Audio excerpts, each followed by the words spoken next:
Fala aí, rapaziada, bom dia, sou o professor Bernardo Antunes. A gente vai aqui brincar um pouquinho com 20 questões para a gente se preparar para a prova da SpaceX. Vamos que está chegando um grande dia, pessoal. Questãozinha número 1, galera, vamos lá. Em 2009, o mundo enfrentou uma epidemia causada pelo vírus H1N1, que ficou conhecida como gripe suína. A descoberta do mecanismo de ação desse vírus permitiu o desenvolvimento de 2 medicamentos para combater a infecção por ele causada e que continuaram necessários apesar de existir e estar sendo aplicada a vacina contra esse vírus. As formas estruturais dos principais ativos desses medicamentos são... Então a gente tem as 2 formas estruturais, pessoal. Então a gente tem a forma estrutural o quê? Na forma de bastão, que é a maneira clássica de a gente apresentar o quê? Estruturas orgânicas, beleza? Então vamos lá. Examinando-se as formas desses compostos, verifica-se que 2 grupos funcionais estão presentes no oseltamivir, também estão presentes no zanamivir. Esses grupos são característicos de... Então vamos lá, galera. A gente tem que analisar o quê? As funções orgânicas que estão presentes nos 2 compostos, beleza? Nos 2 princípios ativos dos medicamentos. Então vamos lá. Que funções a gente tem aqui, galera? Ó, eu tenho aqui a função amida, legal? Aqui eu tenho a função éter e aqui eu tenho a função éster. Acabou, professor? Não, ó. Temos aqui um NH2 que está ligado num carbono que não tem o dupla-O, ou seja, o carbono que está ligado ao nitrogênio não faz dupla-O com oxigênio, não faz ligação dupla com o oxigênio, correto? Legal. Vamos analisar outro composto? Vamos analisar todas as funções? Vamos. Galera, aqui eu tenho um álcool. Aqui eu tenho o ácido carboxílico. O que mais que eu tenho, pessoal? Ó, álcool. Então a gente tem 3 grupamentos ali que caracterizam o álcool, né? Que não está presente nessa estrutura. Perfeito? A gente não mencionou álcool. Então, ó, tem álcool aqui, eu já posso tirar. Já consegui descartar 2 opções das nossas 5 alternativas. Legal, vamos lá. Aqui eu tenho a função amida. Então eu já sei que tem em comum quem? Amida. Bacana. Amida é uma opção. Bernardo, o que mais que eu tenho aqui? Eu tenho o grupamento amina também. Grupamento amina. E aqui eu tenho o grupamento éter. Legal? Essas são as funções que a gente tem presentes no zanamivir e a gente vai fazer o confronto com as funções presentes no oseltamivir. Vamos lá. Amida e éter. A gente tem amida e éter nos 2 compostos? Temos a amida e temos o éter. Amida, éter. Amida, éter. Então, ó, letra A, nossa opção, galera. Ácido carboxílico, tem, mas tem apenas no zanamivir, não tem na nossa amiga oseltamivir. Mesma coisa aqui em relação à letra D, beleza? Então, a gente amarra a questão e é importante a gente perceber que, tendo convicção de determinada função, a gente vai eliminando as outras, beleza? Então, vamos lá, galera, questãozinha número 1, questão clássica de funções orgânicas, muito comum nas provas da SpaceX, legal? Questãozinha número 2, vamos lá. Assinale a opção que indica o número de carbonos terciários na estrutura química do composto 2,4 dimetilpentão-1-ol. Bernardo, que composto é esse? E não me deu a forma estrutural? Não deu. Então vai exigir de vocês o quê? O conhecimento da o quê? Da nomenclatura oficial proposta pela IUPAC, certo? Então vamos lá. Cadeia principal, pessoal. Pentão-1-ol, né? Eu tenho 1, 2, 3, 4, 5 carboninhos na cadeia principal. Legal. Eu sei que no carbono 1 eu tenho a hidroxila, que caracteriza a função álcool. Bernardo, só tem ligação simples? Sim, porque ó, AN é o nosso infixo, né, na construção do nome da cadeia principal, que caracteriza o quê? Que só existe ligação simples entre os carbonos, ligação sigma. Bacana, legal. Bernardo, esse 2,4 dimetil está indicando o que para a gente, pessoal? Está indicando ramificações. Mas quem são os carbonos? Quais são esses números, né? 2,4. Vamos ver aqui quais são esses números. Galera, ó, 1, 2, 3, 4, 5, certo? Então, o que a gente vai fazer? A gente vai botar os radicais, que são as nossas ramificações, no carbono 2 e no carbono 4.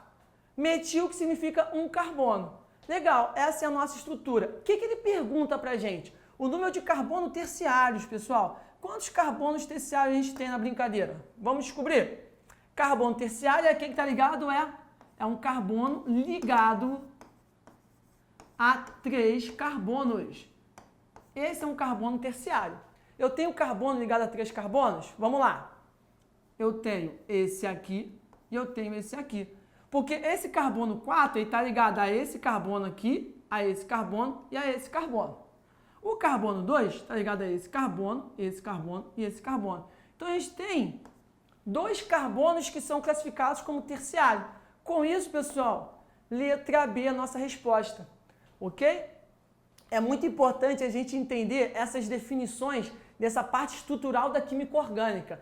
Tanto o conceito de classificação de carbono, pensando em hibridização, sp1, sp2, sp3, e a ideia de número de ligantes, no caso sendo carbono. Carbono primário, secundário, terciário e o quaternário, legal? São conceitos que estão sempre amarrados na prova da SpaceX, galera. Então, questão número 2, matamos, vamos para a próxima questão, galera.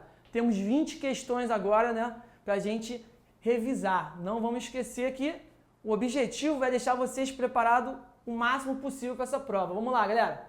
Questão 3. Para responder a questão, analise a tabela que apresenta informações sobre um ácido carboxílico e um éster. Então, a gente tem um ácido carboxílico e um éster. Legal? Vamos lá. E as afirmativas. A gente vai jogar as afirmativas, galera. Beleza, então vamos lá. Vou marcar de novo aqui ácido carboxílico e éster. Legal. Afirmativa número 1. A gente tem a tabelinha aqui. O que a tabelinha está mostrando? Vamos analisar a tabela primeiro. Tabela diz substância X, substância Y. Forma molecular C5H10O2, C5H10O2. Repara, a gente não sabe como é a molécula. Eu sei que tem 5 carbonos, mas eu não sei como está disponível essa estrutura. Ok, mas eu sei que eles são um éter, um éster e um ácido carboxílico, correto? Então, e eles têm a mesma forma molecular. Eu estou falando de quê, pessoal? Eu estou falando de isomeria. Por que eu posso afirmar que eu tenho isomeria? Porque eles têm a mesma fórmula molecular. Bacana. Vamos dar continuidade. Eu sei que o ponto de fusão do X é menos 34,5. O ponto de ebulição do X é mais 187. O ponto de fusão do Y é menos 92. E o ponto de ebulição é mais 102. Ok. Bernardo, ponto de ebulição, o que eu tenho que pensar? Olha, geralmente, quando a gente fala de propriedades físicas, né? A gente está falando de ponto de fusão, ponto de ebulição, solubilidade, que não é o caso. A gente está falando o quê? De polaridade da molécula, a gente está falando de forças intermoleculares, que são conceitos extremamente importantes para a nossa interpretação. Então vamos lá. A substância X é o ácido carboxílico e a substância Y é o éster. Caramba, como é que eu posso afirmar isso? Não sei. Como é que eu poderia fazer isso? Talvez seja uma das afirmativas mais difíceis de analisar de cara, porque aí você teria que estar dando a certeza. Então vamos pular número 1. Número 2. O éster é o único que apresenta a cadeia carbônica homogênea. Homogênea é uma cadeia onde eu não tenho um heteroátomo ligado entre carbonos. E não é o caso. O éster, pessoal, por exemplo, ele é caracterizado, e aqui eu posso ter mais carbonos, tanto faz, exatamente pela presença de quem? Do oxigênio, né? Que caracteriza o heteroátomo aqui. Esse cara é um heteroátomo. Se ele é um heteroátomo, eu tenho uma cadeia heterogênea. Então, a número 2 está errada. É o único que apresenta a cadeia carbônica homogênea. Ele, na verdade, é ele que não apresenta a cadeia homogênea. Então, está falsa essa sentença. Com isso, eu já consigo descartar, pessoal. Letra D, letra A e letra E. Eu consigo eliminar. Então, isso é muito importante a gente tomar cuidado quando faz essa análise de questão que tem afirmações e você precisa julgar, tá bom? Então, vamos lá. As estruturas planas das substâncias X e Y são idênticas. idênticas. Olha, isso são funções diferentes, né? Não tem como a estrutura plana ser idêntica, ok? Mas vamos seguir. O ácido apresenta maior ponto de ebulição em função das ligações de hidrogênio. O ácido apresenta maior ponto de ebulição em função das ligações de hidrogênio. O que é essa ligação de hidrogênio, pessoal? A gente está falando aqui da força intermolecular. E é exatamente isso que está acontecendo.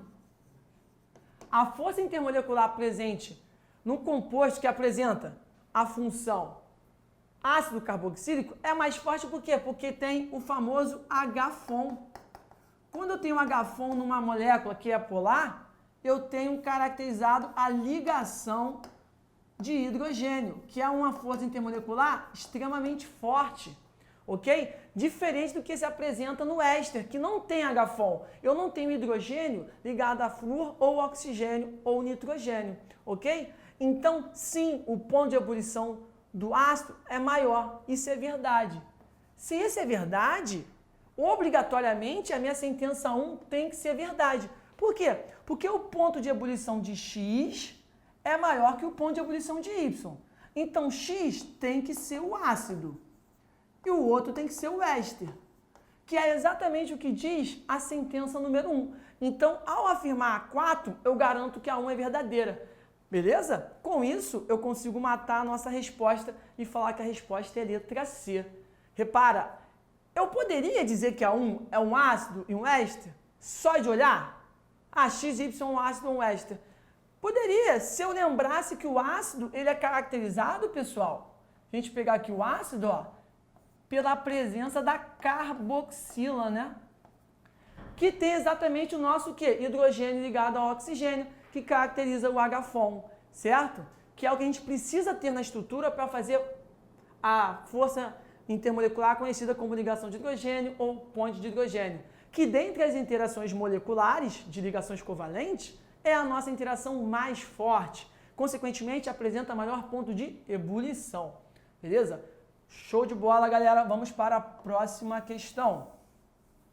Vamos lá, pessoal, questão número 4, hein? Vamos lá, questão número 4 tá falando de quê, galera?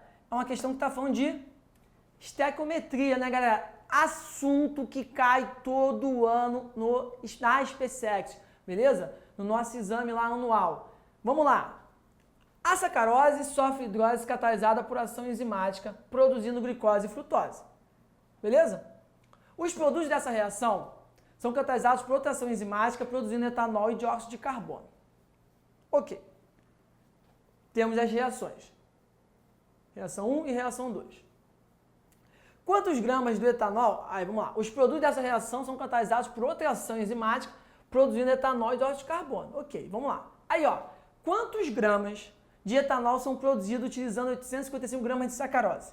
Então, galera, vamos lá. O que eu preciso? Eu preciso balancear essas equações. Primeira coisa que eu tenho que ter em mente, eu vou balancear. Quando eu balancear, galera, olha que interessante. Primeira coisa que deve estar incomodando vocês é, caramba, C6H12O6 e C6H12O6. Não é a mesma coisa? Olha o que o texto disse. Glicose e frutose. Não é a mesma substância. Eles têm a mesma fórmula. Ok, mas não é a mesma substância, tá bom? Vamos deixar do jeito que tá. Não vamos juntá-los, porque vocês poderiam dizer, ah, Bernardo, pô, poderia ter colocado um 2 aqui em vez de escrever 2 vezes o C6H12O6. Pois é, em fins de cálculo não vai fazer diferença. Mas, quimicamente falando, é importante entender que são coisas diferentes. Possuem a mesma fórmula, mas são coisas diferentes. Bacana, então vamos lá. Vamos balancear. A primeira está balanceada, vamos confirmar? 12 carbonos, 12 carbonos. Hidrogênio, 22 com 2, 24. 12 com 12, 24. Oxigênio, 11 com 1, 12. 6 com 6, 12. A primeira está balanceada. Vamos olhar a segunda. 6 com 6, 12. Aqui só tem 2, vou colocar o número 6 aqui. Porque 6 vezes 2, 12. Ah, Bernardo, a gente tem um problema. Por quê? Porque se você fizer isso, eu vou bagunçar o carbono. Desculpa, eu vou ignorar esse carbono aqui. Verdade. Então não é o melhor caminho a seguir. A gente não deve colocar o 6 ali. Então vamos lá, seguindo. Vamos lá. O que a gente pode fazer? Vamos olhar o hidrogênio? Porque quantos hidrogênios a gente tem, galera? 12 com 12, 24. Aqui tem quantos, galera? 5 com 1, 6. E só tem hidrogênio aqui no produto, certo? No etanol. Então vamos garantir que o hidrogênio vai se balancear. 24, aqui tem 6, vou colocar o número 4 aqui, correto? Vou colocar o número 4. Beleza? Então vamos lá. Seguindo. 4 vezes 6, 24. Garantir que o hidrogênio está balanceado. Vamos olhar para quem agora? Vamos olhar para o carbono. Vamos olhar para o carbono? Eu já tenho 8. 4 vezes 2, 8. Certo? Aqui eu tenho 12. Está faltando quantos? 4 de novo. 4 carboninhos. Ficou estranho, né? Deixa eu melhorar essa letra que ficou estranha, galera. Rapidinho.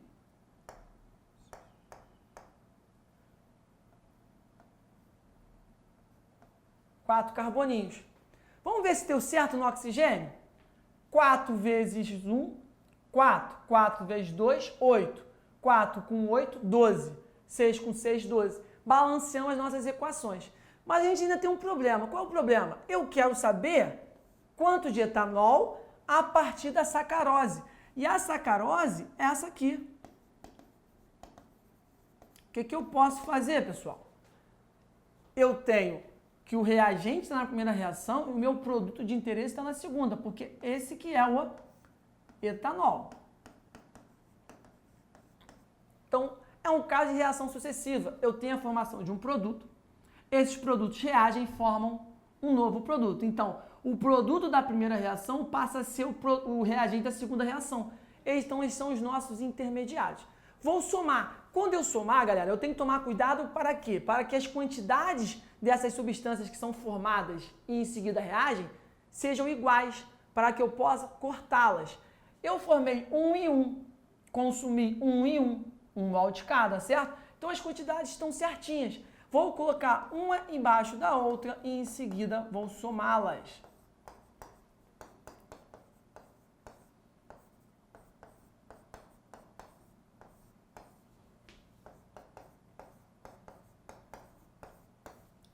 Vamos lá, C6H12O6 mais C6H12O6, seta reacional, formando 4C2H5OH mais 4CO2. Quando eu somar elas, pessoal, olha que legal, olha o que vai acontecer. Esse corta com esse corta com esse. E sobrou o que pra gente, pessoal? Sobrou como produto que C12H22O11 reage com a água e forma 4C2H5OH mais 4CO2. E aí sim eu consigo buscar a relação entre quem? Entre o nosso amigo etanol e a nossa amiga sacarose. Qual a relação entre eles? 1 mol está para 4 mols. Então vamos lá, galera. 1 mol da sacarose, que é C12H22O11, está para 1 mol do etanol. Certo? 1 mol do etanol. Mas eu tenho quanto de sacarose? 855 gramas. Vai produzir quanto de etanol? X, reguinha de 3. Ele deu as massas pra gente aqui, galera. Com isso eu posso informar o seguinte, que a massa molar da sacarose vai dar quanto? Massa molar da sacarose vai dar, pra gente ganhar tempo, 12 vezes 12 mais 22 vezes 1 mais 11 vezes 16 vai dar pra gente 342 gramas. Então, vou tirar o mol e vou colocar a massa molar. 352 gramas. E o etanol? Qual é a massa molar do etanol? 2 vezes 12, 24, vai dar com 6, 30 com 16, vai dar 46 gramas, ok? Quando eu fizer esse cálculo, pessoal, 855 vezes 46 dividido por 342 vai dar pra gente vezes 4. 460 gramas que a gente vai ter aqui como resposta, pessoal. Por quê? Porque a gente não pode esquecer que, ó, 4 mols, né? Deixa eu só botar de rosinha para ficar com a mesma cor. É 4 vezes a massa molar. Então, 1 mol de C2H12, C2H22, ó, 11 está para 4 mols de etanol. Cada mol é 46 gramas. Então, quando a gente troca o mol pela massa molar, não esqueça de multiplicar pelo coeficiente que representa o número de mols, tá? Então, é questão de estequiometria, que a gente chama de casos especiais, né? Que a gente está entrando no mérito de reações sucessivas, pessoal. Tranquilo? Letra B de bola. Vamos lá para a nossa próxima questão. Questão 5, família. Vamos lá. Com o passar do tempo, os modelos atômicos sofreram várias mudanças, pois novas ideias surgiam sobre o átomo. Considerando os modelos atômicos existentes, assinale a alternativa correta, pessoal. Atenção com o comando, é a correta, né? Então vamos lá. Para Dalton, átomos iguais possuem massas iguais e átomos diferentes possuem massas diferentes. Teoria aceita nos dias atuais. A fala de Dalton está errada? Não, Dalton falava isso. Realmente, o Dalton diferenciava um átomo de outro a partir de quê? A partir da massa. Massas diferentes, átomos diferentes. Só que a gente sabe que isso não é verdade, que o que caracteriza um determinado elemento, um determinado átomo, é o seu número atômico. Então, não é aceita nos dias atuais. Isso está errado. Não é aceita nos dias atuais. Dalton tomou foi um grande marco na ciência, porque ele fez os postulados de Dalton que estavam muito certos, muitas coisas ali foram aproveitadas, mas a ideia de massa realmente não estava correta, beleza? Mas para a época, Dalton foi um grande marco para a ciência. Vamos lá. B. No modelo de Rutherford, temos no átomo duas regiões bem definidas. Núcleo e eletrosfera, a qual é dividida em níveis e subníveis. No modelo de Rutherford, realmente temos duas regiões bem definidas. Temos o núcleo, que é pequenininho, a eletrosfera, que é uma região mais que tem os elétrons, que os elétrons estão em movimento, a gente não sabe como é que ela está organizada. Mas qual é o problema? O Rutherford, em momento algum, ele fala que ela é dividida em níveis e subníveis. Ele fala que os elétrons estão ali em volta. Em volta de quem? Do núcleo. Tanto que Bohr vem com o quê? Com essa organização de energia em relação aos elétrons. Beleza? Que esse é o grande problema do modelo de Rutherford. Se o núcleo é positivo e o elétron é negativo, a gente vai ter algum tipo de atração ali. Se os elétrons estão em volta do átomo, em volta do núcleo, sem nenhuma organização. Ok? Então, a frase final aqui está errada. C. O modelo atômico de Thomson chamava-se modelo de pudim de passas, no qual os prótons seriam as passas e os elétrons o pudim. O oposto, né? Eles inverteram.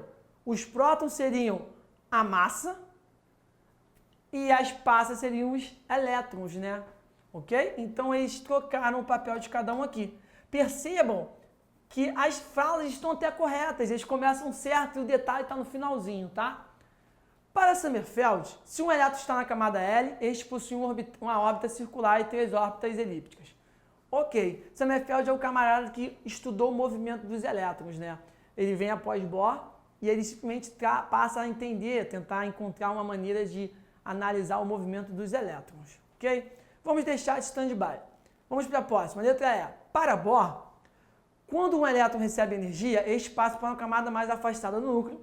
Cessada a energia recebida, o elétron retorna à sua camada inicial, emitindo essa energia na forma de onda eletromagnética. Exato. É o que a gente chama de salto quântico, né? Ele recebe energia, passa para uma camada mais externa, porque ele ganhou energia, ele pode fazer esse pulo de camada, só que ele não consegue manter aquele estado energético e para voltar à camada anterior, ele libera essa energia na forma de luz, que é o que a gente visualiza, ok? Lembrando que cada elemento, né, cada metal vai ter uma luz característica. Então a resposta é letra E, ok? E qual é o problema da camada L, né? O que está errado na ideia de Sommerfeld? Camada L é a camada P, ok? E aí não vai ter uma órbita circular e 3 órbitas elípticas, tá? A camada L, ó, é como se fosse a camada, ó, K, L, M, N, O, P, Q. Camada 1, camada 2. A camada 2, pessoal, ela tem o quê? Tem o S2 e o 2P6, né? Se a gente pensar no diagrama de Linus Pauling, então ele não vai ter 3 órbitas elípticas e uma órbita circular, tá ok? Questão de atomística que traz as características de cada modelo atômico, tá? Muito importante para a gente. Questão número 6, pessoal, vamos lá. Relativamente às substâncias HCl, H2O e NaCl, faz as seguintes afirmações. Então, sobre essas substâncias, estamos fazendo as seguintes afirmações. Vamos lá. Pertence à mesma função inorgânica. Olha, HCl, ele é um ácido. No caso, ele é um ácido conhecido como hidrácido, porque ele não tem oxigênio em sua fórmula. Ok? H2O, nossa amiga água, não é um ácido. Então já vimos que está errado. O NaCl, ele é o quê? Ele é um sal, né? A água é o quê? A água é água, Bernardo? A gente pode chamar de óxido. Ele é um óxido. Ok? É um óxido neutro. Ok? A gente fala que ele é um óxido neutro. É um óxido não reativo. Ok? Bacana. Então já vimos que a primeira está errada. Com isso, o que eu consigo afirmar aqui? Ó? Que a C está errada, que a A está errada. Vamos lá. O sal citado pode ser obtido da reação do HCl com NaOH. Eu tenho um ácido reagindo com uma base. Como que é essa reação? HCl mais NaOH formam, ó, como é que funciona a reação de neutralização, né?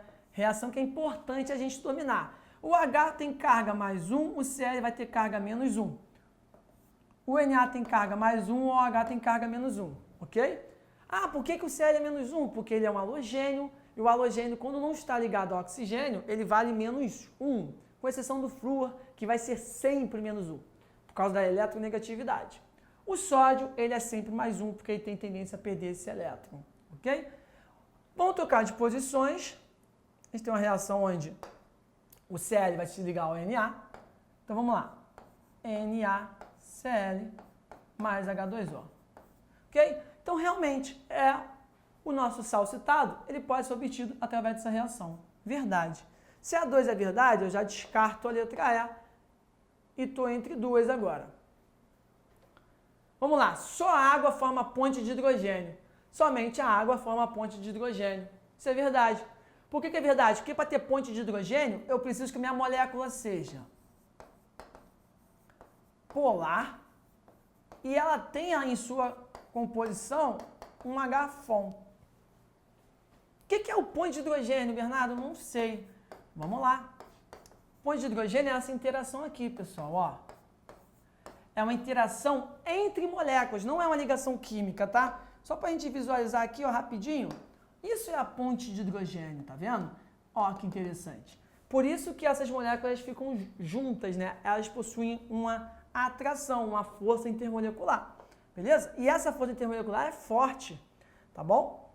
Só para a gente entender, a gente tem aqui uma carga parcial positiva no hidrogênio e uma carga parcial negativa no oxigênio.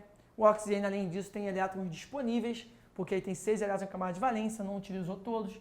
Por isso que o hidrogênio ele tem uma atraçãozinha por esse amigo em relação às suas cargas parciais, tá bom? Legal. Então, verdade.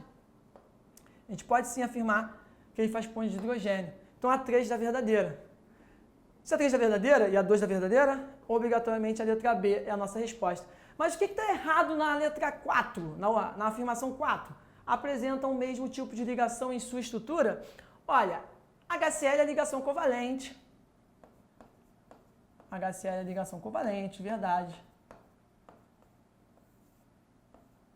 Ok? O H2O também é ligação covalente.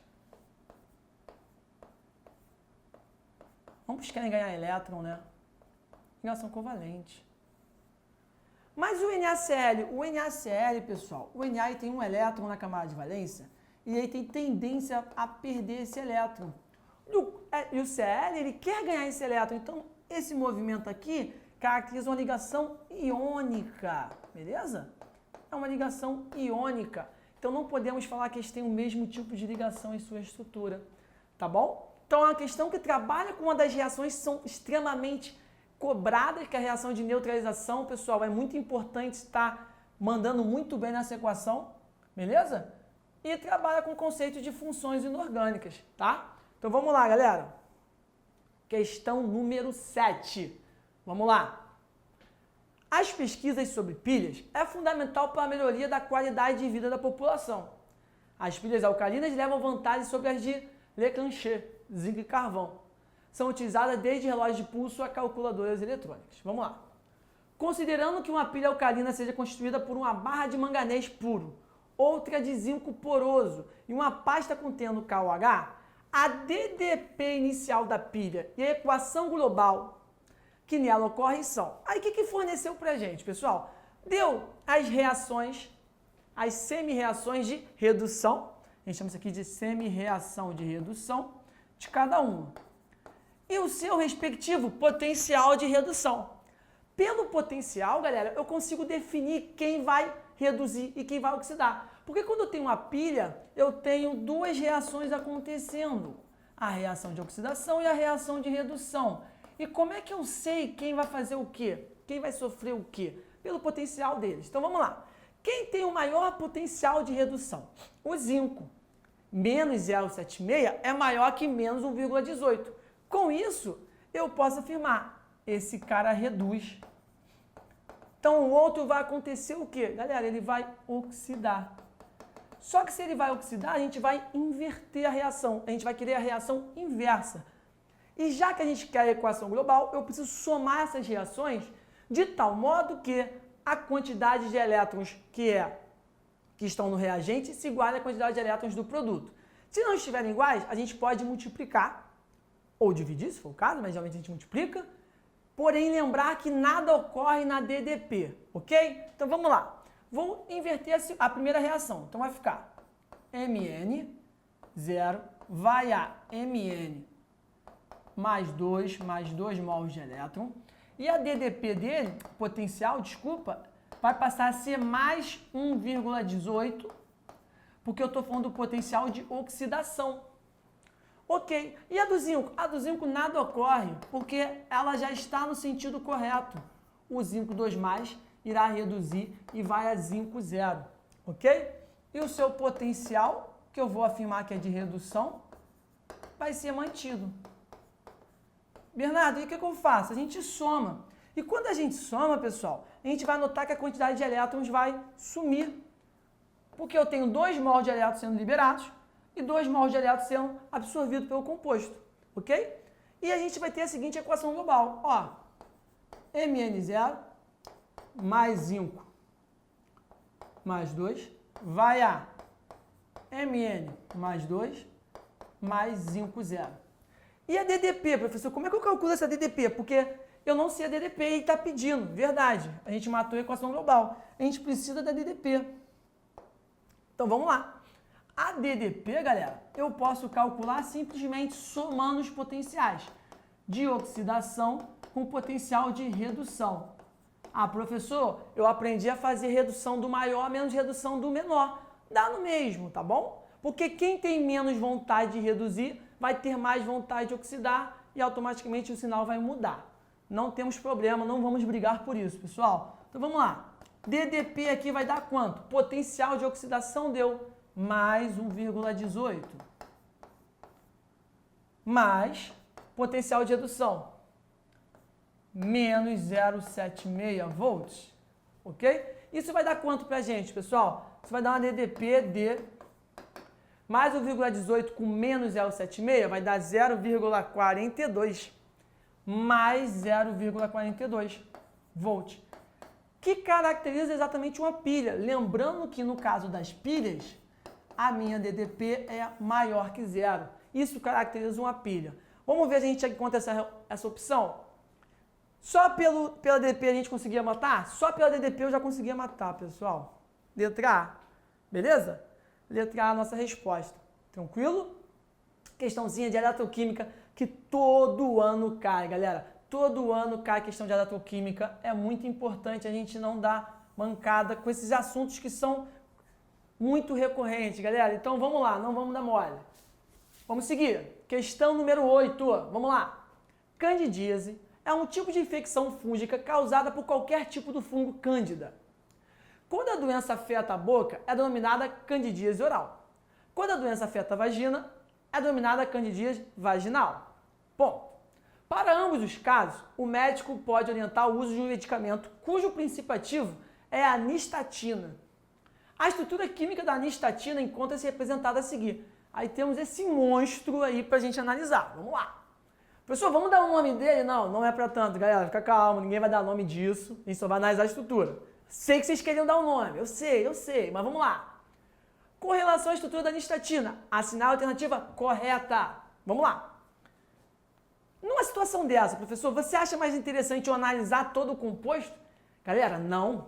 O composto é extremamente complexo. Ele tem muita coisa para a gente ficar analisando ponto a ponto. Vamos tentar encontrar as informações e ir fazendo checkzinho por vez. Então vamos lá. Por apresentar grupos de hidroxila é OH-, a nistatina é hidrofóbica. Professor, eu não sei o que é hidrofóbica. Vamos lá, vamos na construção da palavra. Água. Fóbica, fobia, medo. Então eu vou ter pavor. Então significa que a nistatina não se dá bem com a água. Então a gente está falando de solubilidade. Só que quando a gente fala de solubilidade, o que é importante a gente ter em mente, pessoal? Que polar se dá bem com polar. O mesmo vale para apolar. Então, eles se misturam. Agora, apolar com polar não fica legal, não dá certo. Então, quando eu digo de solubilidade, nesse caso aqui, eles são solúveis entre si. Aqui eles vão ser insolúveis, eles não vão se misturar. Legal, Bernardo, e o que se importa? Importa o seguinte, se o meu grupamento tem OH, ele deixa meu composto com caráter polar. Lembrando que na orgânica é muito comum a gente ter um duplo caráter, mas vamos lá. Esse composto tem vários grupos de hidroxila, tornando esse composto extremamente polar. E automaticamente fazendo várias pontes de hidrogênio que favorece o que? A solubilidade em água. Então, em vez de hidrofóbica, ela seria hidrofílica. Ah, mas Bernardo, hidrofílica, tu complicou mais ainda. Hidrofílica, vamos lá, construção da palavra. Filia vem de amor, paixão, atração. Hidro, água, atração pela água. Então, esse composto, ele vai ter uma alta atração, beleza? Pela água e não uma rejeição. Então, está errada essa afirmação. Porque esse composto não é hidrofóbico, ele é hidrofílico. Bernardo, então poderia dizer que ele é o quê? Lipofílico? Lipofóbico? A gente poderia falar que ele é lipofóbico. Porque lipídios vem de gordura, gordura tem um caráter apolar. Eu tenho pavor de gordura. Por quê? Porque eu sou polar. Se a gordura é apolar e eu sou polar, a gente não vai se bicar. Mas vamos lá, voltando para a questão que eu acho que eu me empolguei. Vamos lá. Bia, há carbonos hibridizados em sp3, sp2 e sp. Então a gente está falando de hibridização. sp3 é quando o nosso carbono está fazendo 4 ligações simples. sp2 é quando ele faz uma ligação dupla e 2 simples. E sp é quando ele faz 2 duplas ou uma tripla e uma simples. Então vamos lá, eu tenho na nossa estrutura isso aqui, o carbono fazendo dupla ou o carbono fazendo uma tripla e uma simples. Vamos lá, Bernardo, tripla eu tenho? Tripla eu não tenho. Então essa opção não tem. Vamos ver se a gente acha a segunda opção. A primeira opção, C dupla C. Ah, esse carbono faz dupla, é verdade. Esse também faz. Mas eu tenho 2 duplas que estão coladas? Não tenho, pessoal, em momento algum. Então, eu tenho sp3, eu tenho vários carbonos aqui sp3, ó, esse carbono aqui, ó, pessoal. Ele é um carbono sp3, porque ele está se ligando a esse carbono, ao OH e ao hidrogênio. Eu tenho carbono sp2, porque esse carbono aqui, ó, ele está se ligando a esse cara aqui, é um hidrogênio que está aqui escondido. Eu tenho. Agora, sp não temos. Então, galera, não temos sp. Falso. Apresenta funções orgânicas oxigenadas. Apenas funções orgânicas oxigenadas. Olha, temos funções oxigenadas pra caramba. Temos um éster, temos o álcool, temos mais éter. Mas olha só que interessante, eu tenho aqui ó, um ácido carboxílico, mas olha que eu tenho aqui, ó, perdidinha no meio desse camarada todo, nesse mar de OH, eu tenho a função amina. Então, eu não posso afirmar que eu tenho apenas funções orgânicas oxigenadas. Não, a amina não é uma função oxigenada, é uma função nitrogenada. Então, também está falso a nossa afirmativa. Então, vamos lá. Sua forma molecular é C47H59NO17. Nesse momento, a gente respira fundo e pensa o seguinte. Vou analisar a seguinte. A próxima. Por quê? Porque eu acho que vai dar menos trabalho. Vamos lá. Letra E. Por possuir grupos de hidroxila, apresenta interações do tipo ligação de hidrogênio. Ah, gostei. Certíssimo. Se eu tenho grupos de hidroxila, deixa minha molécula com caráter mais polar. E no caso tem vários, então automaticamente muito polar. E por ser hidroxila, eu tenho o caso do HFON, que é necessário para a gente ter ligação de hidrogênio. Bernardo, pô, então a gente não vai analisar outra? Olha, daria um baita trabalho contar toda essa forma molecular, não vou mentir para você. Vamos ver se pelo menos o oxigênio está errado? Vamos conferir, ó. Oxigênio. Tenho 1, 2, 3, 4, 5, 6, 7, 8, 9, 10, 11, 12, 13, 14, 15, 16, 17. O oxigênio está certo, ó que azar. O nitrogênio também dá certo. A gente vai ter que contar carbonos e hidrogênios, galera. Poxa. 1, 2, 3, 4, 5, 6, 7, 8, 9, 10, 11, 12, 13, 14, 15, 16, 17. Pô, tá certinho o oxigênio. Beleza? Tu contar carbono e hidrogênio, temos erros aí, tá? Mas repara que é uma questão extremamente trabalhosa. Mas se você tem certeza aqui, você mata. E não é uma afirmação extremamente complexa, é uma afirmação batida. Você tá craque em saber que quando eu tenho OH na cadeia, eu tenho ponte de hidrogênio, eu tenho ligação de hidrogênio, beleza? Então, é uma questão que é trabalhosa, traz alguns conceitos, mas nada que foja, foja foi ótimo, que fuja da nossa realidade, tranquilo? Vamos lá. Questão 9, pessoal, vamos lá. A pirita é uma liga de ferro e enxofre e possui características muito parecidas com as do ouro. Cor e mesmo brilho, por isso foi apelidada de ouro dos tolos. Mas facilmente é possível perceber as diferenças existentes entre o ouro e a pirita. Testes simples como o da condutividade elétrica já mostram as propriedades distintas dessas substâncias. A composição da pirita é principalmente ferro, mas existem pequenas quantidades de níquel, cobalto, ouro e cobre. Na reação com gás de oxigênio, produz dióxido de enxofre e óxido de ferro 3. Dióxido de enxofre e óxido de ferro 3, segunda equação. Reação não balanceada. Ok. Considerando um grau de pureza da pirita de 92%, uma reação com rendimento de 80%, qual a massa aproximada de Fe2O3, que é obtida, que se forma quando reagem 8,8 toneladas de pirita? Então vamos lá, com muita calma. Eu tenho a pirita, que tem o quê? Um grau de pureza. Então eu não posso afirmar que toda aquela massa de pirita é FeS2. O FeS2 é um dos seus componentes principais. Ok. Vamos balancear a equação, professor? Vamos lá. Ferro, tenho 1, aqui eu tenho 2. Vou colocar um 2 aqui. A metal, enxofre, aqui eu tenho 2 vezes 2, 4. Aqui eu tenho 1. Vou colocar um 4 aqui. Oxigênio, vamos lá. 2 aqui. Ok. Aqui tem quanto? 4 vezes 2, 8. Com 3, 11. É isso? 11. Então vou botar aqui, ó, 11 meios. Ah, professor, eu não gosto de usar números fracionários. Tá bom, multiplica tudo por 2 e a gente não vai brigar por isso, tá bom? Mas repara que o oxigênio não é a nossa pergunta, então vamos ignorar ele, não tem problema, tá? Esse número 11 meios é feio, mas não vai afetar a nossa vida. O importante é que esteja balanceado de forma correta. E qual é a relação entre o Fe2O3 e a pirita? Ó, 2 para 1. Então vamos lá. Primeira coisa é, quanto que eu tenho de FeS2? 92%. Então vamos lá. 100% seria 8,8 toneladas. Só que eu tenho apenas 92%. Isso vai dar X. Vamos lá, pessoal. Essa continha linda aí vai dar pra gente 8,096. Ok?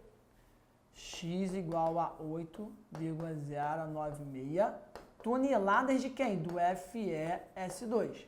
Ok, beleza. O que a gente vai fazer agora? Vamos lá. Agora a gente vai calcular quanto que eu vou produzir do nosso Fe2O3. Porque eu sei que 2 mols de FeS2 está para 1 mol de Fe2O3. Ok? Bacana. E quanto que eu tenho de FeS2? 8,096. Deixa eu só corrigir aqui que ficou bem feio. 096. Vou deixar toneladas para a resposta sair em toneladas também, tá bom? Está para X. Ok. Só que eu não posso ter na mesma coluna unidades diferentes. Aqui tem massa e aqui tem mol, né? Grandezas diferentes, né? Então vamos mudar. Vou tirar o mol e vou colocar a massa molar. Mas, Bernardo, eu não sei a massa molar. Galera, a massa do ferro é 56 gramas por mol. A massa do oxigênio é 16 gramas por mol. O que significa que eu consigo calcular tudinho pra gente? Então vamos lá. Ah, o enxofre. O enxofre é 32 gramas por mol. Então bora. Qual é a massa do FeS2? 32 com 32 dá 64. Com mais 56 dá 120. 56 com mais 64 dá 120. Então eu vou tirar mol e vou colocar 120 gramas. Vou fazer a mesma análise do outro lado. Sai mol, Fe2O3. Quanto vai dar isso? 3 vezes 16 mais 2 vezes 56 vai dar pra gente 160 gramas. Quando eu multiplicar, eu vou achar a massa em toneladas. Por quê? Porque eu deixei toneladas aqui. Pessoal, essa continha linda de bonita, não esqueçam, ó. 2 mol, 2 vezes 120. Então vamos lá. 2 vezes 120, quer dizer, vamos lá, vou fazer de uma vez só, melhor.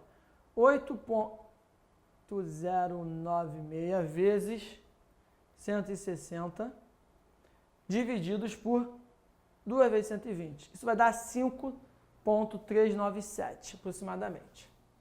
Então, X igual a 5,397 toneladas de Fe2O3. Acabou? Não, professor. Não, por quê? Porque eu estou ligado que o cara falou ali que tem rendimento. E a gente tem que usar rendimento, porque eu lembro disso. Verdade, a gente tem que usar rendimento. De que maneira a gente vai usar rendimento, pessoal? Seguinte forma, isso é o que eu deveria produzir. 5,397 toneladas seria se a minha reação tivesse 100% de rendimento. Mas, segundo o enunciado, o rendimento é de 80%. Quanto que vai dar esse cálculo, pessoal? Vai dar para a gente aproximadamente 4,317. Então, deu para a gente 4,137 toneladas. Isso é aproximadamente 4,32 toneladas, que é o quê? 4.320 quilogramas. Ok? Tranquilo? É uma questão de estequiometria clássica, pessoal, que trabalha o conceito de quê? De casos especiais. Nessa questão, a gente tem pureza e rendimento, tá bom? E uma equação que não está balanceada. O balanceamento é difícil? Olha, aqui a gente faz o balanceamento por tentativa, tá? Então, não é dos cenários mais caóticos. Vamos lá, galera, para a próxima questão. Chegamos aqui na metade da nossa trajetória. Vamos lá, lembrando que são 20 questões com o intuito de abordar os principais tópicos que caíram nos últimos anos das PSEGs, hein, galera? Vamos lá. Focados. Questão 10. O ozônio é um poderoso oxidante muito rápido na inativação de bactérias. Tem 1,5 vezes o poder de oxidação do cloro e é 1.500 vezes mais rápido na desinfecção. Lembrando que o cloro, por que a gente fez a comparativo com o cloro, tá, pessoal? Só para a gente fazer um parênteses. O cloro que a gente usa para o quê? Para matar bactéria. Tanto no tratamento de água, na estação de tratamento de água, nas EDTA, nas ETAs, nas ETAs, estação de tratamento de água, e até mesmo na nossa piscina, né? Quando a gente tem a piscina em casa, põe um clorozinho para matar as bactérias. Mas vamos lá. Temos aqui a equação. O2 virando O3, setinha de equilíbrio químico, Bacana, temos o ΔH. Esse ΔH, galera, nos permite falar o seguinte, ó. ΔH maior que zero. Então, já sei que essa reação ela é endotérmica. E beleza. Vamos lá. Considere os conceitos químicos e as informações fornecidas. Analise as afirmações a seguir e assinale a alternativa correta. Vamos lá. O ozônio é uma molécula apolar porque possui 3 nuvens eletrônicas, uma ligação dupla, uma ligação dativa e um par de aliados não ligantes, no átomo central e apenas 2 ligantes ao lado dele. Tá tudo lindo. Temos aqui, ó, as ligações químicas do oxigênio, que vai querer 2 elétrons. Então, realmente, ele vai fazer uma ligação dativa, ok? Ele realmente vai fazer ligação covalente, que no caso é uma dupla, e uma dativa, e sobra elétron. Só que justamente por sobrar elétron, esse cara vai assumir a geometria angular. E por assumir a geometria angular, a gente vai ter que o momento de polo da molécula não vai ser zero. Então essa molécula é uma molécula, pessoal, polar. Eu posso usar um macete que quando os ligantes em volta do átomo central são iguais e não sobra elétron no meu átomo central, ele é apolar, e quando sobrar é polar? Pode. Sobrou elétron no átomo central, beleza? Sobrou 2 elétrons no caso, é polar. Então o texto está lindo, o problema é se é apolar. Falso. A reação de produção do ozônio ocorre com liberação de calor endotérmica. Olha que afirmativa, filha da mãe. Você olha endotérmica e fala, opa, tá certinho. E vai feliz. Igual a de cima. Se lê tudo e fala, vai feliz. E ignora o apolar. É endotérmica? É. Mas tem liberação de calor? Liberação de calor é uma característica de reações cujo processo é exotérmico. Então, está falsa. Então, galera, ó, 1 e 2 falsa. Eu já posso, ó, me despedir de 3 opções. Vamos lá, seguindo. O aumento da temperatura, questão 3, afirmação 3. O aumento da temperatura favorece a reação endotérmica, que nesse caso é a reação direta. Verdade. Ou seja, produz mais ozônio. Exatamente. Quando aumenta a temperatura, segundo o princípio de Le Chatelier, eu vou estar favorecendo o sentido endotérmico, tá ok? De modo ao quê? A conseguir equilibrar essa bagunça feita, né, pelo meio externo. Lembra que Le Chatelier diz o seguinte: qualquer perturbação causada no meio, a reação tende a se reequilibrar de modo a diminuir o efeito dessa perturbação. Legal? Então a gente tem temperatura, pressão e concentrações como fatores que afetam o equilíbrio, né, o deslocamento. Então, por que eu posso falar que a reação direta é endotérmica? Porque o texto falou aqui, ó, mais 285. Então, quando isso acontece, ele está se referindo à reação direta. Então, nesse caso, a reação direta ela é endotérmica. Portanto, a reação inversa vai ter que ser exotérmica, beleza? Se um sentido é endo, o outro sentido é isso. E lembrar que aumentar a temperatura não favorece produto ou reagente, ele favorece o sentido. E cabe a você definir se é produto ou reagente. Legal. Aumenta a temperatura favorece a reação endotérmica. Verdade. 4. O aumento da temperatura favorece a reação exotérmica? Não. Um anulou a outra aqui, né? Um anulou a outra. Que nesse caso é a reação direta, não é nem a reação direta exotérmica. Então, errado. Então, ó, tchau. B de bola ou B de Bernardo, pra gente seguir, galera. Vamos lá, para mais uma. Questão 11, hein? Vamos lá. A obtenção de gás cloro, Cl2, em laboratório é realizada em 2 etapas. Na primeira, ácido sulfúrico concentrado é gotejado sobre cloreto de sódio sólido, obtém-se o gás clorídrico, que é o HCl. Em seguida, uma solução concentrada do ácido clorídrico reage com dióxido de manganês. O processo vai ser representado pelas reações. Beleza. Vamos lá. Vamos analisar as sentenças. Sobre essas reações foram feitas as seguintes afirmações. As 2 reações podem ser classificadas como de oxirredução. Bernardo, o que é uma reação de oxirredução? é uma reação que ocorre mudança de NOx. Então, se é oxidação, teve mudança de NOx de alguém, né? Automaticamente alguém reduz e alguém oxida. Vamos lá. Ó, eu vou botar aqui, ó. Mais 1. O enxofre aqui, ele é mais 6. O oxigênio é menos 2. O NaCl é mais 1. O Cl é menos 1. O H é mais 1. O Cl é menos 1. O Na é mais 1. O H é mais 1. O S continua mais 6. O O continua menos 2. Na primeira reação, a gente não teve alteração de NOx. Então, eu já sei que a primeira é falsa. Na segunda, a gente teve... Ó, vamos ver. Olha, o manganês aqui ele é mais 4. 2 vezes menos 2, menos 4. Para dar 0, mais 4. O manganês aqui, olha que interessante. 2 vezes menos 1, menos 2. Para dar 0, mais 2. Então, ó, mudou. Então, já sei que o manganês reduziu. Se ele reduzir, alguém oxidou. Quem oxidou? Olha que interessante. Cloro é menos 1, não é? O cloro é menos 1. E ele foi a, ó... Vamos botar assim, ó. Substância simples, NOx é 0. Então, o cloro ele oxidou. Ok? Então, o Cl oxidou de menos 1 a 0. E o manganês saiu de mais 4 a mais 2. O manganês reduziu. Ok, vamos seguir. 2. O dióxido de manganês atua como agente oxidante. Agente oxidante vai ser a substância que contém o átomo, o elemento que reduziu. O dióxido de manganês atua como agente oxidante. Então, ele tem que conter o elemento que reduziu. O manganês reduziu? Reduziu, né? Saiu de 4, mais 4 é mais 2. Então, é verdade.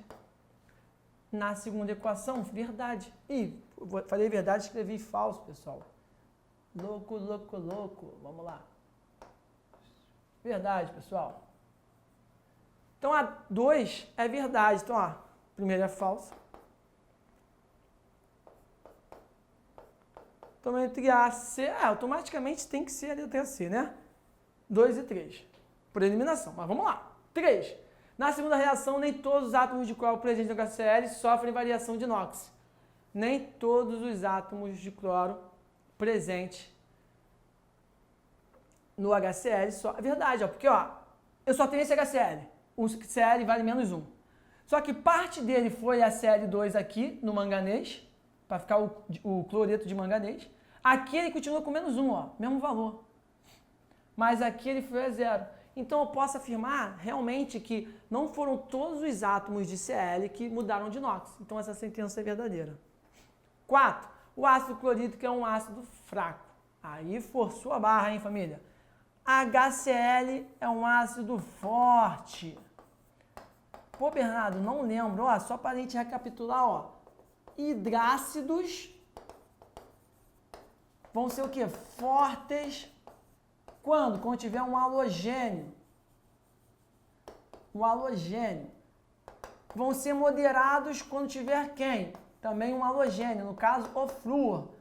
Então, entre os halogênios, existe uma exceção, galera. Tranquilo? Tomem cuidado, entre os halogênios existe uma exceção. E o resto é fraco. O resto é tudo fraco. Beleza? Então, o Cl não é o halogênio que é a exceção.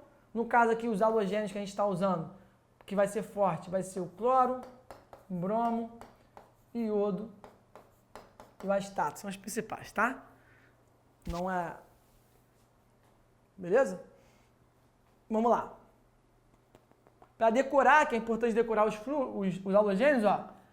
F, Br, Cl. Mudei a ordem aqui sem querer, calma aí. Só um bizu, pessoal, que esse bizu aí é importante. Ó, FCl, Br, iodo, astato. Pega a visão. Ó, para ficar feliz. Flúor, cloro, bromo, iodo e astato. Qual é o esquema? Flamengo, clube brasileiro invicto atualmente. Os antes choram, galera. Os antes choram, não tem como. Vamos lá, galera. Para não ter briga, vamos para a questão número 12. Resposta letra C e vamos que vamos. Questão número 12. Olha que molécula bonita. Benza a Deus. Vamos lá. A azitromicina é um potente antibiótico comercial. Sua estrutura molecular está mostrada abaixo. Considerando a estrutura ao lado, são feitas as seguintes afirmações. 1. Existe um carbono com oxidação sp2. 2. A molécula possui 18 carbonos quirais. 3. Éster, amina e éter são funções orgânicas encontradas na molécula. Então vamos lá. Só tem um carbono sp2? sp2 é isso aqui, galera, ó. Vamos ver. Um carbono sp2, tem que ter dupla ligação. Já achei a minha dupla ligação, ó. Temos outra? Carbono fazendo dupla ligação? Ah, Bernardo, esse pontilhado não é dupla, não. Pontilhado é efeito 3D. A gente fala que quando está escuro, está para frente do plano do quadro, entre aspas. Quando está pontilhado, está para trás do plano do quadro. E o plano do quadro seria o nosso tórax, pessoal. Tranquilo? É para ter um efeito 3D na molécula. Lembrando que o carbono, quando está fazendo 4 ligações, ele tem uma geometria tetraédrica. Ok? Legal. Então só tem esse cara. Então, ó. Checkzinho na sentença número 1. Vamos lá. A molécula possui 18 carbonos quirais. Cara, vamos procurar esses carbonos quirais. O que é carbono quiral? Carbono ligado a 4 grupos, não átomos, pessoal. Grupos diferentes. Então vamos lá.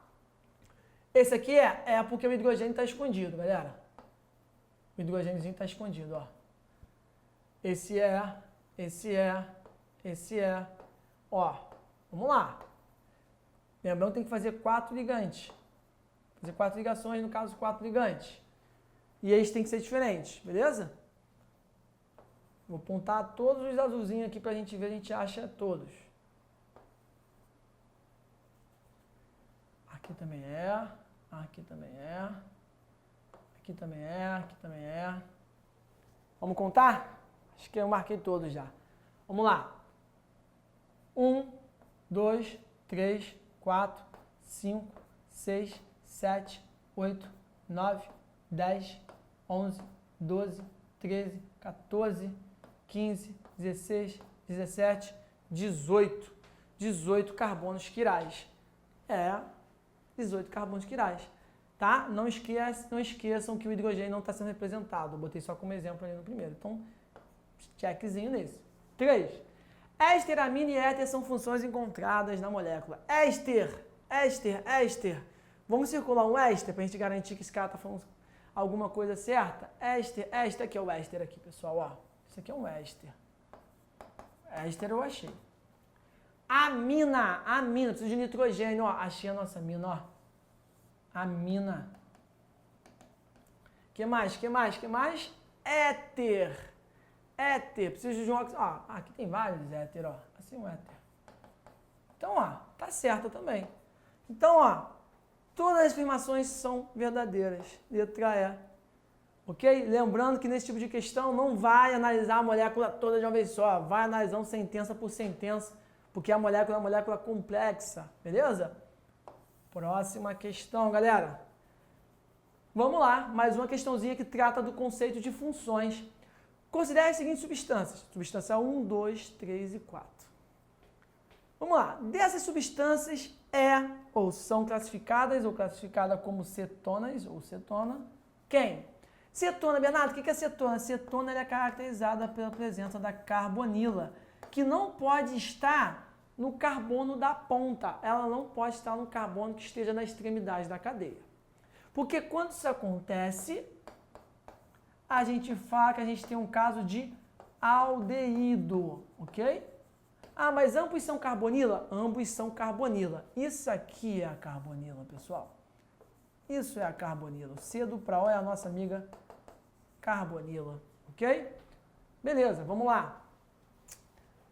Na ponta, onde está na ponta? Está na ponta, então não serve, porque isso aqui seria aldeído. Não serve. Isso aqui é um ácido carboxílico, C do pró OH é ácido carboxílico. Então, eu já sei que 3 e 4 não serve.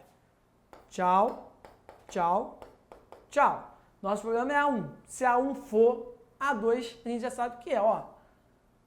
Beleza? Não está na ponta, Isso aqui é acetona. Não temos briga com isso. A segunda, a primeira molécula no caso, olha, Bernardo, mas é uma cadeia fechada, não importa, é um aldeído, é uma acetona, não vai influenciar. No nosso caso, então, resposta A de aprovado, galera. Suave? Tranquilo? Uma questãozinha de função orgânica, cuidado com possíveis pegadinhas. Botou uma molécula fechada, não se assusta, a ideia vai ser a mesma, tá? Tranquilo? Cuidado com a representação em bastão ou com a forma condensada, tranquilo? É importante estar dominando as duas, pessoal. Vamos lá. Questão número 14, hein, galera? Estamos lá quase no fim. Vamos lá. O benzeno sofre reação de combustão segundo a equação balanceada. Ó, já deu balanceada, ó. Pô, tão bonzinho agora. A entalpia de combustão, galera, combustão, só fazer um parêntese, é uma reação que vocês têm que dominar. Combustão e neutralização, galera, que há ácido mais base, vocês têm que estar afiados, porque cai sempre. E nem sempre a equação é fornecida. Eu poderia só ter falado o benzeno, combustão, calculei energia. E vocês seriam capazes de interpretar. Mas vamos lá. A entalpia de combustão do benzeno pode ser determinada conhecendo-se os valores das entalpias de formação de gás carbônico, assim como da água e do benzeno. Líquidos, né? Também apresenta os valores de entalpia de algumas das substâncias nas condições padrão. A entalpia de combustão completa do benzeno é. Então vamos lá, tem que calcular a entalpia de combustão completa. Bernardo, mas olha só, tem um oxigênio ali. Galera, isso aqui a gente, ó, zero. Por quê? Substância simples tem entalpia de formação igual a zero. Tá bom, professor, como é que eu lido? Muito simples, ó. Se eu falar que ΔH de formação, nada mais é que o H de formação do produto menos o H de formação do reagente. Sério, professor? Seríssimo. Ó. Vamos fazer um grande parêntese. Ó. Vou botar um conchete aqui para o produto. Quem está no produto? 6 vezes CO2. Então, ó, 6 que multiplica o CO2. Quanto que vale o CO2? Menos 394. Mais 3H2O. 3 que multiplica o H2O, que é menos 286. Menos 286. Menos 286. Fechei o conchete. Menos quem está no reagente?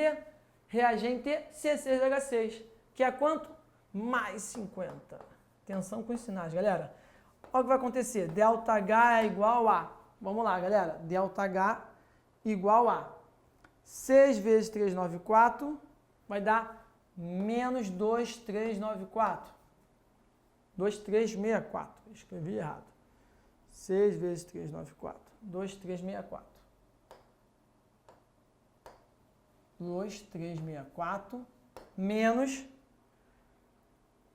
3 vezes 286, 858, galera. E aqui vai ficar menos 50. Então agora é só somar, galera. 858 mais 2364 mais 50, 3.272. 3.272. Então, ΔH é igual a menos 3.272 kJ. E olha uma coisa, galera, não é combustão? Combustão eu já sei de antemão.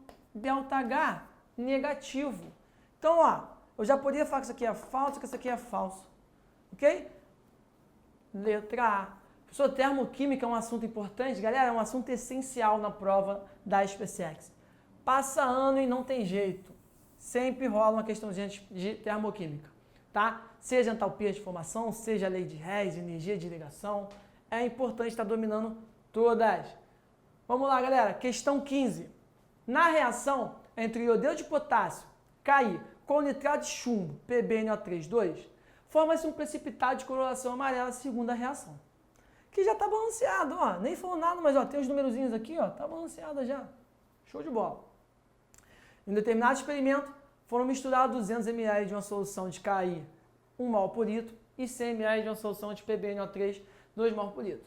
Segundo as informações passadas, podemos afirmar corretamente que no fim do experimento, repara, eu tenho a quantidade dos dois reagentes. Essas quantidades estão em quantidades corretas, ou seja, seguem as proporções estequiométricas que estão apresentadas na reação? Não sei. Então vamos calcular quanto que a gente tem de cada um. E é importante a gente calcular isso em mols. Então vamos lá. 200 ml de Ki. Então vamos lá. KI. O que eu sei do KI? Que eu tenho 1 mol e 1 litro. Então, ó, 1 mol em 1000 ml, que é 1 litro. Quantas ml eu tenho? 200 ml. Quantos mol? X. X igual a 0,2 mol. Então, é isso que é o que eu tenho de KI. Quanto que eu tenho, pessoal, de PbNO3, galera? Vou seguir a mesma dinâmica? Não, vou fazer por fórmula dessa vez, só para a gente variar um pouquinho. Vou fazer por fórmula. Eu tenho CmL com a concentração de 2 mols por litro. Então, vou fazer assim, ó. PbNO3, 2. Qual é a fórmula? Concentração molar igual a mol sobre o volume em litros. Ok? Volume em litros. Então, isso vai dar pra gente que a concentração molar, que é 2, é igual ao número de mols que eu não sei, sobre o volume, que tem que ser em litros, CmL 0,1. Então, o número de mols aqui vai dar 0,2 mols. Ok? Então, olha o que está me dizendo. Está me dizendo que eu tenho 0,2 mol do KI e 0,2 mols do PbNO3, 2. Mas qual que é a proporção entre eles, pessoal? A proporção entre eles não é 2 para 1. Ou seja, o que eu tenho de KI, eu vou ter metade de PbNO3 para reagir. Ou se eu quiser pensar, o que eu tiver de nitrato de chumbo, eu vou ter o dobro de iodeto de potássio. Então vamos lá. Se eu considerar que todo o nitrato de chumbo vai reagir, 0,2 mol, eu vou precisar de quanto do KI? 0,4. Por quê? Porque é o dobro. Eu tenho 0,4? Não. Então não posso afirmar que todo o nosso nitrato de chumbo vai reagir. Vamos fazer o oposto? Se eu afirmar que todo o KI vai reagir, que é 0,2, quanto que tem que reagir do nitrato de chumbo? Pela proporção, a metade. Metade de 0,2 é 0,1. Ok? Eu tenho 0,1. Eu tenho a quantidade a mais. Então, a gente pode dizer que o nosso camarada que está em excesso, ou seja, que irá sobrar, é o PbNO3, 2. Eu também posso dizer o seguinte, que o nosso camarada que é o limitante, que vai ser totalmente consumido, é o KI. Vamos ver se isso já nos ajuda? Reagente limitante será o PbNO3, 2. Não. Haverá um excesso de KI? Também não. Haverá a formação de 0,2 mols de PbI2? Podemos calcular, mas olha só, olha a proporção. Qual é a proporção de KI, que é o limitante, e o PbI2? 2 para 1. Se aqui vai ter 0,2 mols reagindo, aqui vai produzir o quê? Metade. Aqui vai produzir 0,1 mol de PbI2. Então, não vai produzir 0,2. Haverá a formação de 0,1 mol de KNO3? Também não, porque ó, a proporção de KI e KNO3 é de 2 para 2. Então, se aqui vai ter 0,2, aqui vai ter a mesma quantidade. 0,2 mol, porque a proporção molar tem que ser mantida. Ah, Bernardo, você pulou a número 1, verdade. Letra A, haverá um excesso de PbNO3, 2. Correto. Ok? Então, é uma questão de estequiometria que brinca com solução, beleza? Vamos lá. Questão 16, galera. Marque a opção que indica o equilíbrio que pode ser deslocado no sentido dos produtos por aumento de temperatura e de pressão. Então, eu quero usar o conceito de Le Chatelier para entender isso. Se eu aumentar a temperatura, eu favoreço o sentido endotérmico. E o ΔH da reação está sempre dizendo de qual sentido? Do sentido direto. Então, o ΔH vai estar associado ao sentido direto, a não ser que a questão fale alguma coisa. E na pressão, eu sei que quando eu aumento a pressão, eu favoreço o lado de menor volume, onde os volumes são os coeficientes estequiométricos, levando em conta apenas moléculas gasosas. Ok, então vamos lá. Marca a opção que indica que vai ser deslocado no sentido do produto. O aumento da temperatura e pressão. Então, aumentei temperatura e aumentei pressão. Então, quais os sentidos que eu irei favorecer? Sentido endotérmico e o lado com menor volume. E eu quero que ambos se desloquem no sentido do produto, ok? No sentido do produto. Vamos lá. Reação direta, no sentido do produto, aqui ela é exotérmica, tá vendo? ΔH negativo. Já não serve para mim. Eu preciso de reações cujo ΔH seja positivo. Então, essa serve, essa não serve, essa serve. Então, já eliminei duas. Legal. Agora, eu preciso de substâncias onde eu consiga aumentar a pressão e isso favoreça o produto, que seja o lado de menor volume. Qual é o volume na letra B? O volume do reagente é 1SbCl2, então é 1V, e aqui tem 1V e 1V, então tá 1V para 2V. Se eu aumentar a pressão, vai para o lado do reagente. Não serve. Próximo. Qual o volume no produto aqui, galera?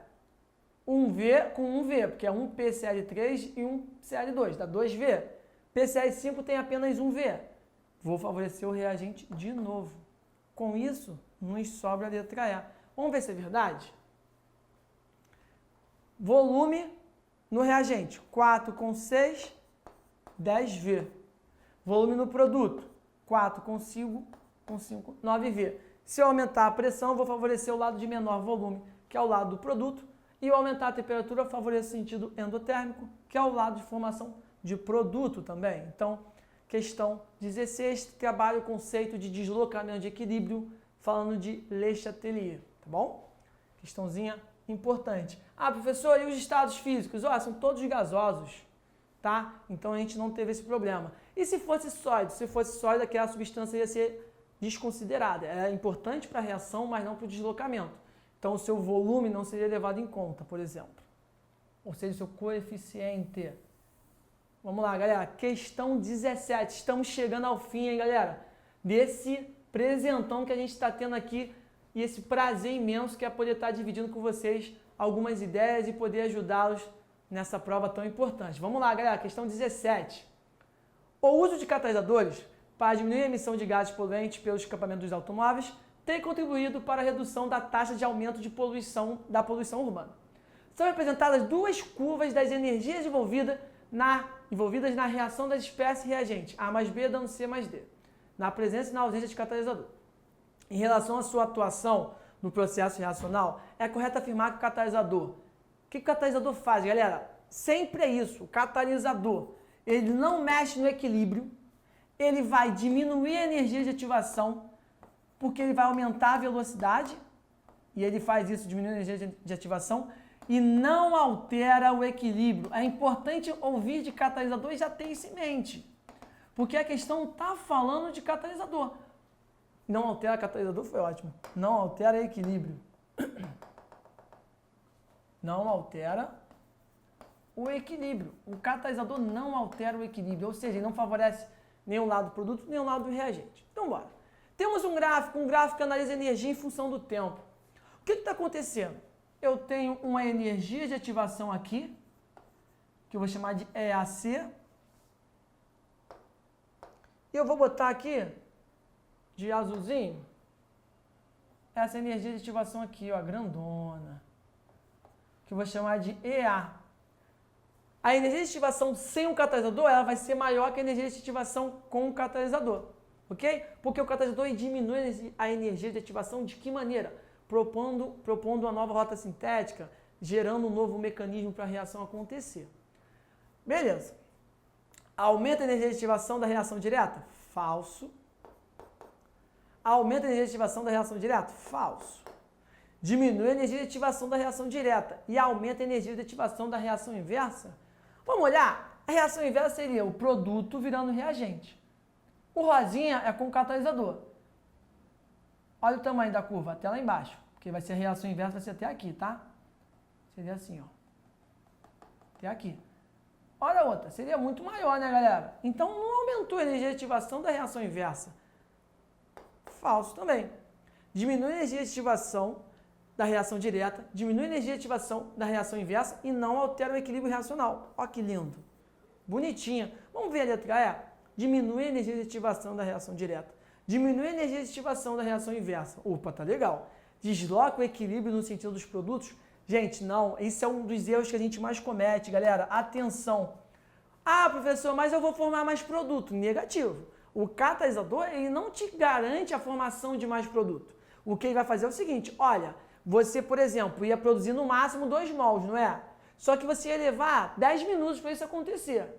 Se você utilizar o catalisador, você vai fazer o quê? A mesma reação. Eu vou chegar nos mesmos 2 mols, mas eu vou levar 4 minutos. Então, eu não gero mais produto. Eu gero o mesmo produto, porém em menos tempo. Tá ok? Muita atenção nisso, galera. Catalisador sempre está atrelado à energia de ativação, pessoal. Fiquem ligados. Vamos lá. Questão 18. O cobre é um metal de grande utilização industrial. É um metal relativamente raro, empregado das mais diversas formas. Além de ser usado em fios, é também usado em chapas. Foi o primeiro metal a ser utilizado pelo homem como substituto da pedra. Em um lixão, foi encontrada uma peça de metal que continha cobre em sua composição e para retirar esse cobre, foi feita uma eletrólise denominada purificação do cobre. Nessa eletrólise, que durou 3 horas, foi usada uma corrente de 20 amperes. Eu estou falando de quê aqui, pessoal? Eu estou falando de eletrólise. E mais do que isso, eu estou falando de quê? De lei de Faraday, que nada mais é que uma maneira de trazer aspectos quantitativos para esse estudo da eletrólise. O que é importante? Ele quer saber, ó, essa eletrólise foi usada porque, por meio dela, podemos recuperar uma massa de cobre igual a. Quer saber a massa de cobre? O cobre, ele está aqui, ó, pessoal. Beleza? Cu mais 2. Ele vai ganhar 2 mols de elétron. Eu tenho que saber isso? Tem que saber isso, pessoal. Tem que saber isso. Mais 2 mols de elétron e vai a Cu0. Ok? O que vai acontecer, galera? O que essa corrente e esse tempo fornece? Me fornece energia. Com essa informação, olha o que eu consigo. Eu vou guardar essa reação e vou calcular a energia que eu tenho. Eu sei que Q é igual a I vezes T. Então, qual é a quantidade de energia fornecida por essa fonte, por essa bateria, por exemplo? O I tem que estar em ampere e o meu tempo tem que estar em segundos. Então, é 3 vezes 3.600. Então, o meu Q vai ser igual a 20 vezes 3 vezes 3.600. Vai dar 216 mil. Então, eu tenho 216 mil coulombs. O que eu faço com essa energia? Eu vou utilizar para mover esses elétrons, para brincar com o conceito de elétron. Por quê? Porque eu sei que 1 mol de elétrons, tá? Porque a energia vai trazer essa possibilidade. Eu sei que 1 mol de elétrons está associado a 96.500 coulomb, que é a energia associada ao mol de elétrons. Porque 1 mol de elétrons, levando em conta a constante de Faraday, é 6 vezes 10 elevado a 23 elétron. E cada elétron tem uma carguinha que é 1,6 vezes 10 a menos 19 coulomb. 1 mol de elétron seria 96.500 coulomb, uma carga de 96.500 coulomb. Quanto de elétron estaria associado a 216 mil coulombs? Ok? Essa continha, pessoal, vai dar para a gente aproximadamente 2,23. Então, X igual a aproximadamente 2,23 mol de elétrons. 2,23 mol de elétrons. Ok. Então, vamos lá, galera. Descobri a quantidade de mol de elétrons que eu tenho. O que eu posso fazer, galera? Eu posso o quê? Associar o cobre. De que maneira? Eu sei que 1 mol de cobre está para 2 mols de elétrons. Quanto que eu tenho de cobre? Não sei, mas eu sei que eu tenho quanto de elétron? 2,23 mols. Isso vai dar quanto de cobre em massa? Só preciso fazer o quê? Se eu não quero massa, eu vou tirar esse mol aqui e vou colocar a massa molar. 63,5, pessoal, gramas.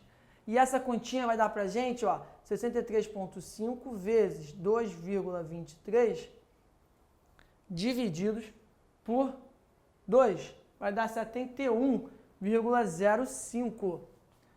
X igual a 71,05, que vai dar pra gente aproximadamente letra D, ok?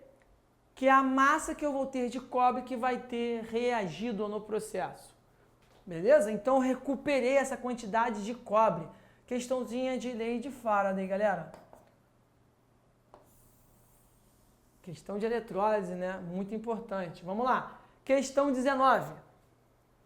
No Manual para a Elaboração de Monografias de Preparações Homeopáticas para a Farmacopeia Homeopática Brasileira, é apresentada a estrutura das monografias de insumos ativos de origem vegetal, de origem animal ou de origem química. Considere o exemplo retirado do item doseamento. Pesar 20 gramas da tintura mãe em cápsulas de porcelana previamente tarada. Adicionar 10 ml de solução de ácido sulfúrico a 10% massa-volume. Alcalinizar com quantidade suficiente de solução concentrada de hidróxido de sódio. Filtrar em funil de separação, com 20 ml de éter etílico. Reunir em Erlenmeyer contendo quantidade suficiente de sulfato de sódio anídrico.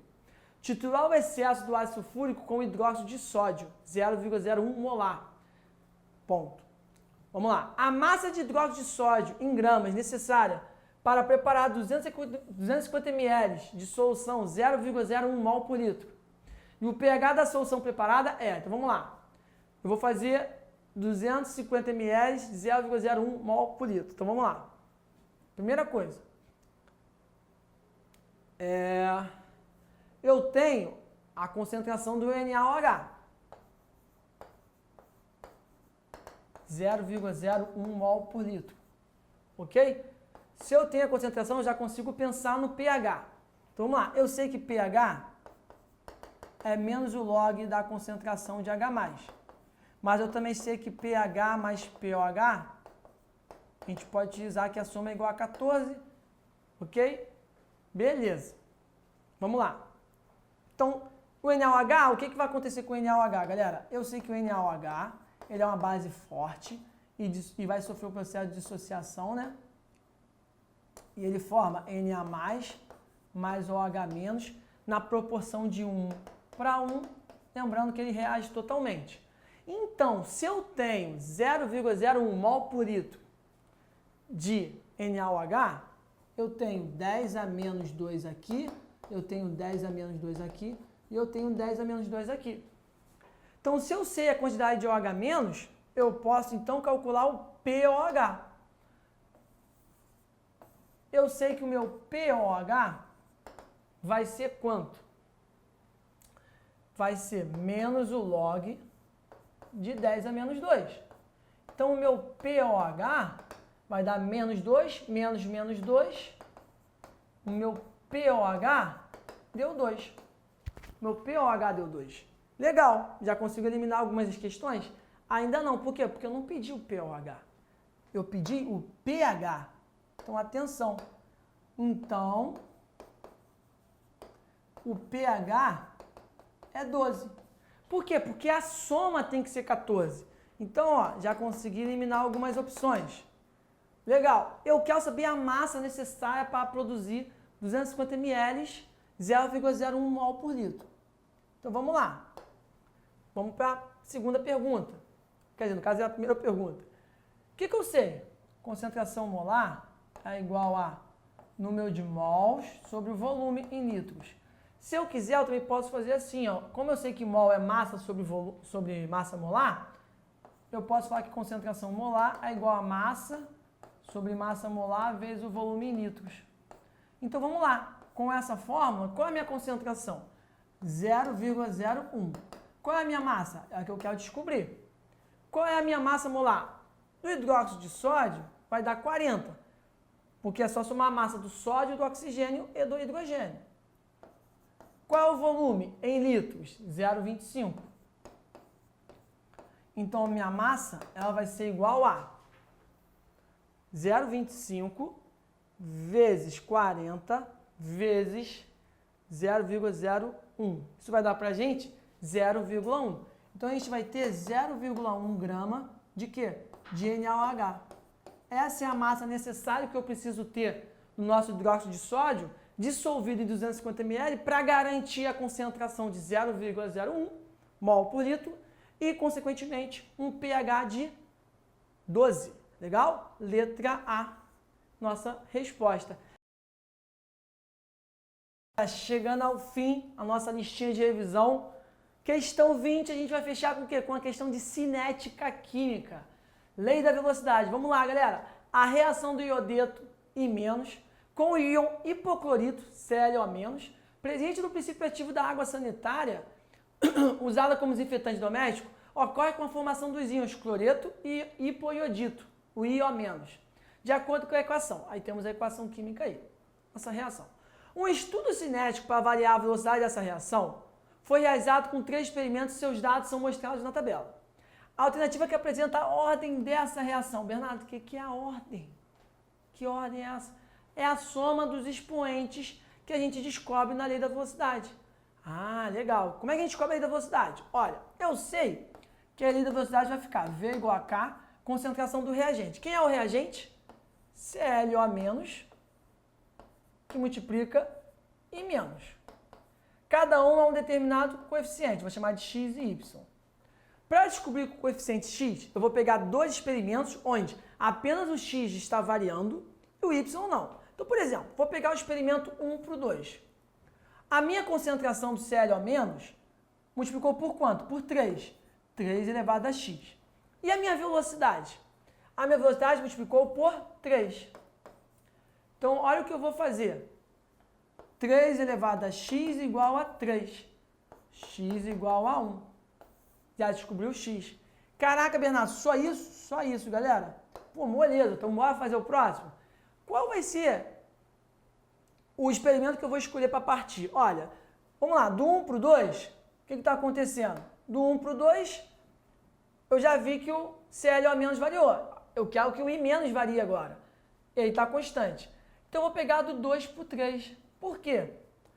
O meu I- está multiplicando por 3 elevado a y. O meu Cl- está constante. Então, qualquer alteração na velocidade, ela ocorreu por quê? Porque houve a variação da concentração do I-. Então, eu entendo qual é o papel do I- na velocidade. Qual é a sua influência. Legal, bacana. Aqui, multiplicou por quanto, galera? 7,5 para 2,25? Ah, dividiu, professor. Tá louco? Multiplicou não. Olha a atenção, galera. 10 à quinta, né? Então, eu posso falar que isso aqui é 22,5 vezes 10 a menos 4. Menos 10 a menos 4 vezes 10 a mais 4. Galera, atenção, tá? Para a gente poder ter a mesma base, eu tirei um 10 daqui para poder manter a base 10 e olhar somente os números. Atenção, tá? Coisa boba, mas a gente tem que tomar cuidado. Multipliquei por 3 também. Então, eu posso dizer que 3 elevado a y é igual a 3. Y igual a 1. Ah, Bernardo, moleza. Olha só.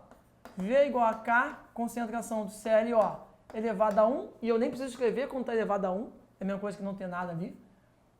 E menos elevado a 1. Então, qual é a ordem? 1 mais 1, 2. Eu vou falar que é de segunda ordem.